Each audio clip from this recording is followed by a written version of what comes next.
Bienvenue sur BBC Ivoire News. Avant de commencer, n'oubliez pas de vous abonner et activer la cloche de notification pour ne plus rater nos prochaines vidéos. Mali, Karim Keïta, fils de l'ex-président Ibeka visé par un mandat d'arrêt international. Karim Keïta, le fils de l'ex-président Ibeka, est visé par un mandat d'arrêt international émis par Interpol lundi à son encontre. Karim Keïta devrait, selon l'alerte d'Interpol, être entendu dans le cadre d'une enquête sur la disparition d'un journaliste en 2016.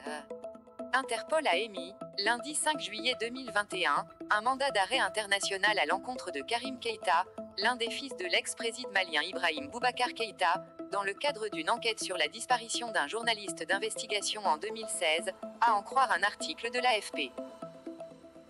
Côte d'Ivoire, bras de fer syndicat direction du fer, ce qui se serait passé à l'inspection du travail Côte d'Ivoire Société Côte d'Ivoire, bras de fer syndicat direction du fer, ce qui se serait passé à l'inspection du travail comme nous le relevions dans un précédent article, le syndicat du Fonds d'entretien routier de Côte d'Ivoire, SYNTFERCI, et la direction de la société d'État sont à couteau tiré suite au licenciement de certains agents et les revendications portant sur les primes d'incitation. L'affaire a été portée devant l'inspection du travail où les deux parties ont été convoquées le lundi 5 juillet 2021 pour une conciliation. Les agents ont déposé un préavis de grève pour dénoncer le licenciement de leurs camarades qu'ils qualifient d'abusif selon eux, et aussi la gestion du directeur général du fer, Lanciné Diaby.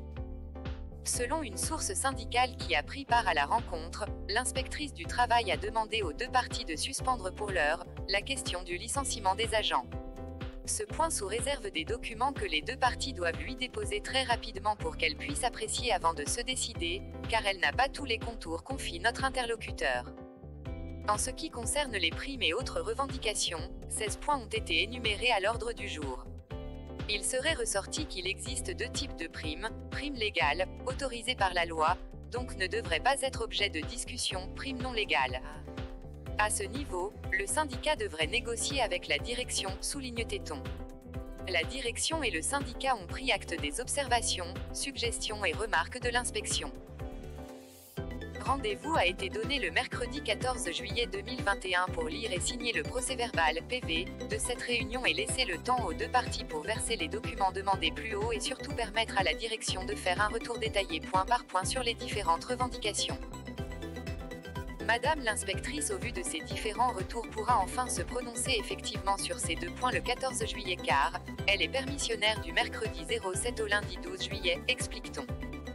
Suite à cette rencontre de conciliation, le syndicat a décidé de suspendre son préavis de grève jusqu'à la fin de la médiation.